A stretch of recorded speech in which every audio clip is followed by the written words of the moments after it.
Olá, gente! Sejam muito bem-vindos à nossa aula de língua portuguesa.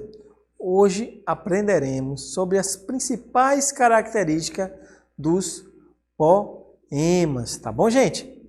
Vamos aprender o que é rima, o que são versos e estrofes, tá bom, gente? Vamos compreender como se dá, né, o poema, como nasce esse importante meio, né, da nossa língua portuguesa, que é rica em poemas, tá bom, gente? Vamos lá? Primeiramente, vamos começar dividindo o nosso conteúdo como sempre, tá bom? Vamos aprender sobre a definição, o verso e métrica, o estrofe, a rima e o ritmo, tá bom, gente? Vamos subdividir o nosso conteúdo e assim, com certeza, iremos assimilar melhor, né, o nosso conteúdo. Primeiramente, vamos definir o que é um poema. O poema, ele é um texto literário. Ele é composto de versos, estrofes e que podem conter rimas ou não, tá bom? Isso acontece muito porque a maioria das pessoas pensam que todo poema tem que ter rima, tá bom? Mas não necessariamente, tá bom? E quais são as principais características que vai compor os poemas? Os principais elementos que compõem um poema são o verso, a métrica, né? A estrofe, a rima e o ritmo, tá bom? Prosseguindo, já que definimos o que é poema, vamos para verso e métrica. O que serão, tá bom? Vamos ver? Então, as principais características dos poemas, primeiro delas, verso e métrica. O verso é cada linha de um poema e a métrica representa as medidas dos versos utilizados. Assim, os versos são classificados de acordo com as sílabas poéticas que apresentam. Ou seja, vou colocar aqui na tela para vocês como vocês vão entender como se dá o poema. O verso representa cada retângulozinho, né? Cada retângulozinho, cada tijolinho ali é o verso. Já o estrofe é todo o conjunto de tijolinhos, tá bom? Que você está vendo ali. E por final, todo ele chamamos de poema, tá bom? A partir dessa figura, conseguimos mensurar o que é um poema, entendendo o que é verso, o que é estrofe, tá bom, gente? Partindo desse ponto, poderemos fazer a métrica, né? Ou seja, os monossílabos são versos com uma sílaba poética. Já o dissílabo são versos com duas sílabas poéticas. E aí, por diante, como vemos nas classificações. No final, temos o dodecassílabo, verso com 12 sílabas poéticas, tá bom, gente? Ou seja, volta para mim. Aprendemos sobre a métrica, né? Sobre as sílabas poéticas, como no slide anterior. Agora, vamos aprender sobre os tipos de versos. Sim, os versos também, eles têm os tipos deles, tá bom? E são 3.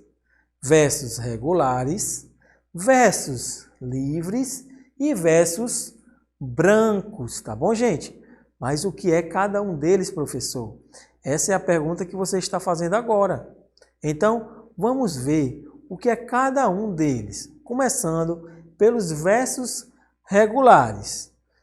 Eles são chamados de versos isométricos. Eles são aqueles que possuem a mesma medida, tá bom?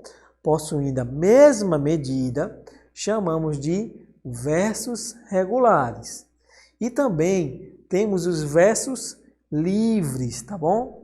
Aqui também chamamos de versos heterométricos. São aqueles que possuem medidas diferentes, ou seja, são irregulares, ou seja, os regulares eles têm que apresentar a mesma medida. Já os versos livres, não. E por último, temos os versos brancos, também chamados soltos, tá bom, gente?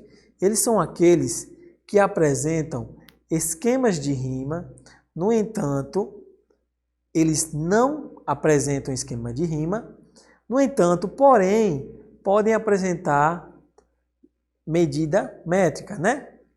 Ou seja, o primeiro, os versos regulares, eles são isométricos, tá bom? Trabalham na mesma medida, certinho. Já os livres e brancos, não. Vamos ver exemplos nos poemas, tá bom? O professor trouxe aqui alguns poemas para você analisar.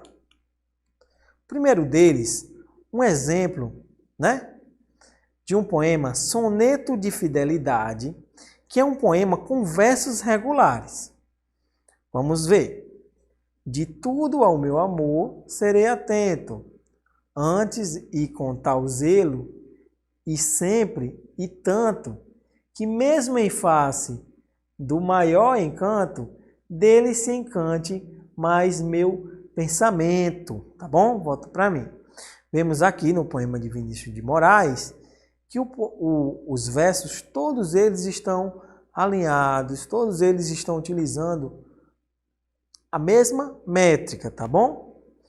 Agora, no próximo slide, vamos ver os poemas livres e poemas brancos, né? Como chamamos. Os versos livres e brancos. Vamos colocar um exemplo aqui. Lá bem no alto do 12º andar do ano, vive uma louca chamada Esperança. E ela pensa que quando todas as sirenas, todas as buzinas, todos os recorrecos tocarem. Veja que aqui é um poema com versos livres e brancos. Ele necessariamente não segue a mesma métrica, tá bom? Você vê que alguns versos estão maiores, outros versos estão menores, alguns utilizam rima, outros não. Então, aqui chamamos de poemas com versos livres e brancos. Não tem aquela obrigatoriedade de ter uma mesma métrica, tá bom, gente? Depois, agora que aprendemos sobre versos e métricas, vamos para os estrofes. E como vimos anteriormente, os estrofes, eles representam um conjunto de versos. Então, o estrofe representa o conjunto de versos e, de acordo com cada argumento, as estrofes são classificadas em monóstico, estrofe com um verso, dístico, estrofe com 2 versos e por aí em diante. Finalizaremos com a 10ª, que é a estrofe com 10 versos, tá bom, gente? Depois vocês podem voltar ao slide e analisar aí, anotar um por um, porque é muito importante também saber classificar os estrofes, tá bom? Como anteriormente, trago a vocês, para sentido de vocês alinhar o pensamento, para vocês entenderem que o estrofe é o conjunto de versos e um conjunto de estrofes formam um poema, tá bom? Então, assim como nos versos, volta para mim, assim como nos versos, os estrofes também têm os seus tipos, tá bom? Segundo a métrica de cada verso. O estrofe ele pode ser um estrofe simples, tá bem? Poemas composto de versos que possuem a mesma medida, estrofes compostos, tá bom? Poemas que agrupam versos de medidas diferentes e os estrofes livres, poemas com agrupamento de versos sem o rigor métrico, assim como acontece nos versos, tá bom, gente? Agora que já aprendemos sobre os estrofes e versos, passaremos a algo muito importante do poema, que é a rima, tá bom? O que é a rima? Põe na tela para a gente ver. As rimas, elas estão associadas à sonoridade dos poemas e que acontece com a aproximação sonora entre as palavras ou expressões. No entanto, há poemas que não possuem rimas e são chamados de versos brancos, tá bom? Vamos dar um exemplo de poema com rima. Aqui, vamos ver na tela.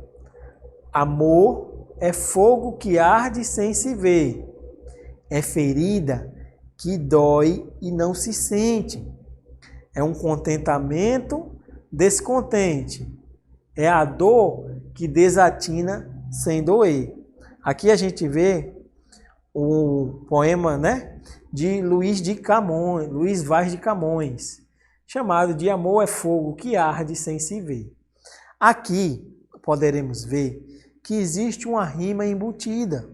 Como assim, professor? Amor é fogo que arde sem se ver. É ferida que dói e não se sente. É um contentamento descontente. Você percebe que o autor ele deixa clara a rima.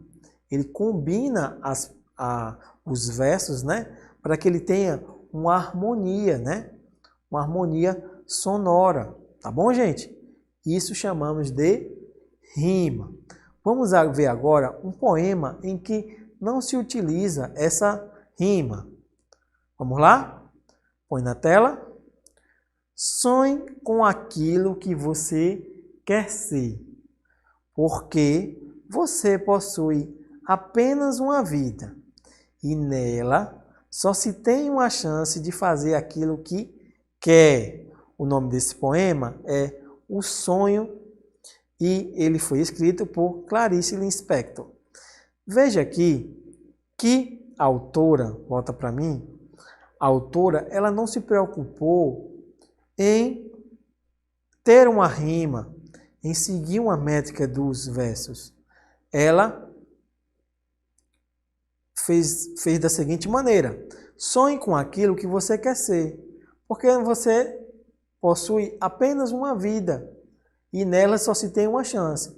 Vê que não existe uma rima, mas é classificado como um poema, tá bom, gente? Essa é uma dúvida muito que acontece no nosso dia a dia, de muita gente assimilar a rima com o poema, ou seja, que só será um poema se tiver rima. Não, existem poemas sem rimas, tá bom, gente? E quais são esses tipos de rima, tá bom? Põe na tela para a gente ver. Dependendo do esquema de rimas utilizado no poema, elas são classificadas em rimas alternadas, formadas entre versos pares e versos ímpares. Rimas opostas, estas localizadas entre o primeiro e o quarto versos, entre o segundo e o terceiro versos.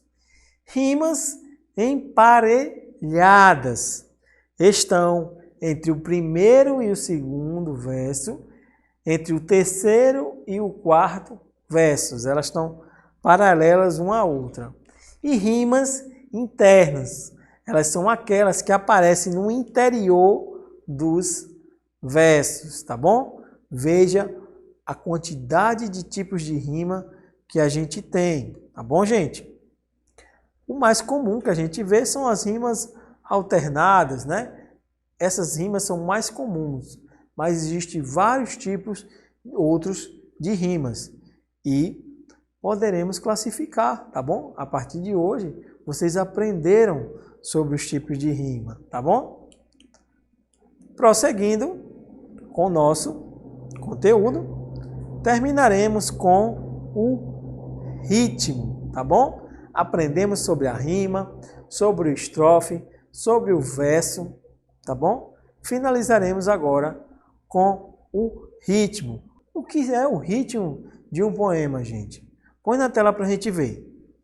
O ritmo, ele está relacionado com a sonoridade e a musicalidade presente nos poemas. Trata-se de um elemento muito importante. Ele é produzido de maneira intencional, de acordo com as palavras escolhidas pelo escritor. Volta para mim. Gente, a partir de agora vamos ver um poema em que se utiliza o ritmo, essa musicalidade, tá bom? Quando você está lendo ele, você percebe essa musicalidade fluindo, tá bom? E quando se trata disso, chamamos de poemas com ritmo. Existe um ritmo, né, no poema. Vamos ver agora um exemplo de um poema muito bom que trabalha esse ritmo e essa musicalidade. Põe na tela.